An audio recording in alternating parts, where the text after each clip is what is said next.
Welcome back to my YouTube channel D dot Barman's blog. তো guys আপোনালোকক D dot Barman's ব্লগৰ সৈতে আপোনালোকক স্বাগতম জনাইছোঁ। বহুত দিন ধৰি আজি ব্লগে বনা নাই, ব্লগ নহয় আমি একো ভিডিঅ' বনাব পৰা নাই, যিহেতু আমাৰ হাই ছেকেণ্ডাৰী পৰীক্ষাৰ কাৰণে মোৰ লগৰ যিকেইজন আছিল সেইকেইজনে পৰীক্ষা দি আছে। তেওঁলোকৰ পৰীক্ষা ভাল হওক তাৰে কামনাৰে ইমান দিন ভিডিঅ' বনা নাছিলোঁ। তো আজি আৰু নতুনকৈ ভিডিঅ' ষ্টাৰ্ট কৰিছোঁ।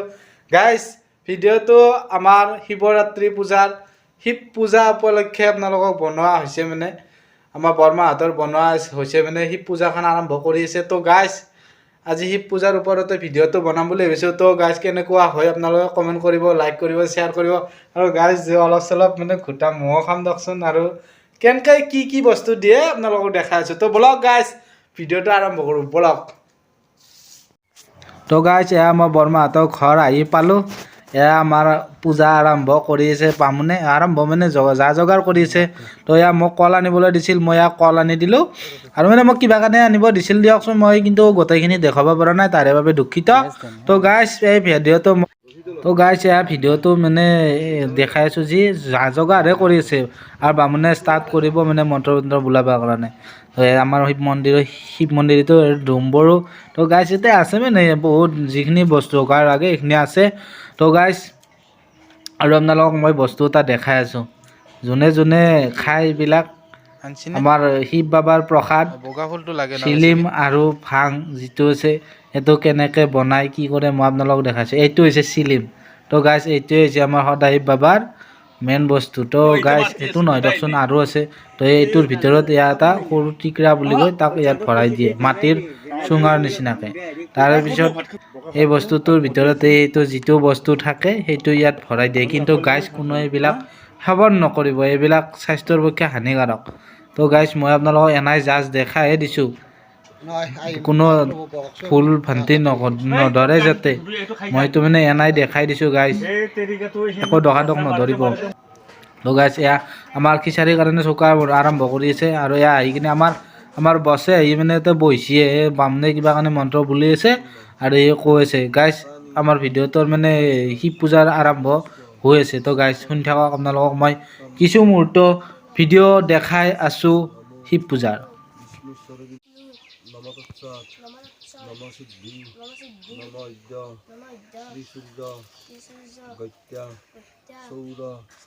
ফাল্গুন মাসি কুম্ভ বৃহস্পতি ভাস্করী কৃষ্ণপক্ষী পূর্ণ চতুর্দশ্যাম তিথৌ দেবতস্মিন বিশিষ্টপুণ্যে উত্তরদেশে কাশ্যপ ঋষি গোত্রস্য কাশ্যপ গীতং কর্ম কুরু কুরু। তো গাইজ মোক বেলপাত আৰু দুবা আনিবলৈ দিছিল, মানে মই 108টা বেলপাত ছিঙিব দিছিল, 108টা বেলপাত ছিঙি মই দুবা আনিবলৈ গ'লোঁ। তো এই দুবাও মই তেখেতক দুবা আনি দিলোঁ। তাৰে পিছত মোক ক'লে যে শিৱ বাবাৰ বস্ত্ৰখন বান্ধি দিবলৈ ক'লে বেলগছডালত। তো মই গাইজ বেলগছডালত মই শিৱ বাবাৰ কাপোৰখনো বান্ধি দিলোঁ। তো তাৰে পিছত মোৰ মানে কিছু মুহূৰ্ত কাম নাই। তাৰপিছত মই আপোনালোকক মই এটা বস্তু দেখাই আছোঁ, এইটো বন্ধা হোৱাৰ পিছতে আপোনালোকক মই দেখাই আছোঁ, চাই দেখকচোন।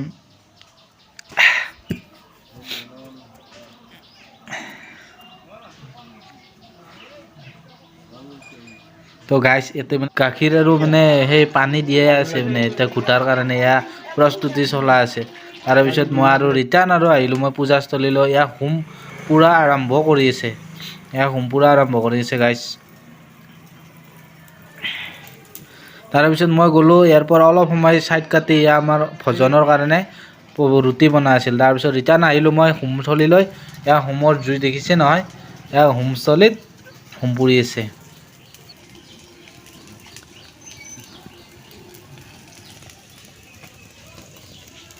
তো গাইজ আমাৰ হোম পুৰা হৈ গ'ল। মোক তাৰপিছত ক'লে খোৱা ল'বৰ কাৰণে চবকে মাতি আনিবলৈ।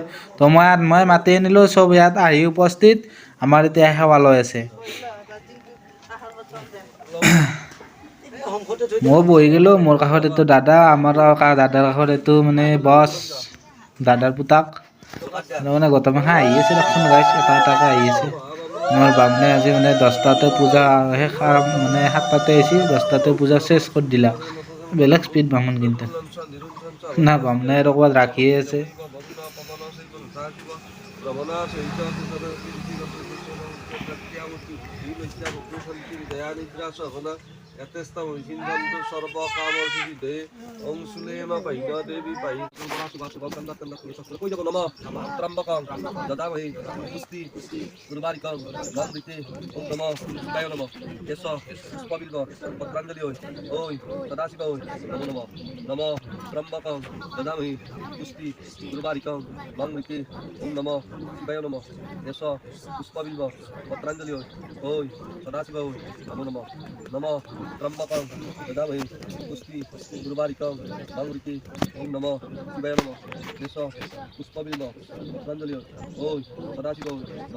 তো গাইছ এয়া আমাৰ সেৱা লোৱা শেষ তাৰে পিছত মই বিলাই দিব গ'লোঁ তাৰপিছত খিচাৰি বিলাই দি মই নিজে খালোঁ তো ভিডিঅ'টো কেনেকৈ কমেণ্ট কৰি জনাব লাইক কৰিব শ্বেয়াৰ কৰিব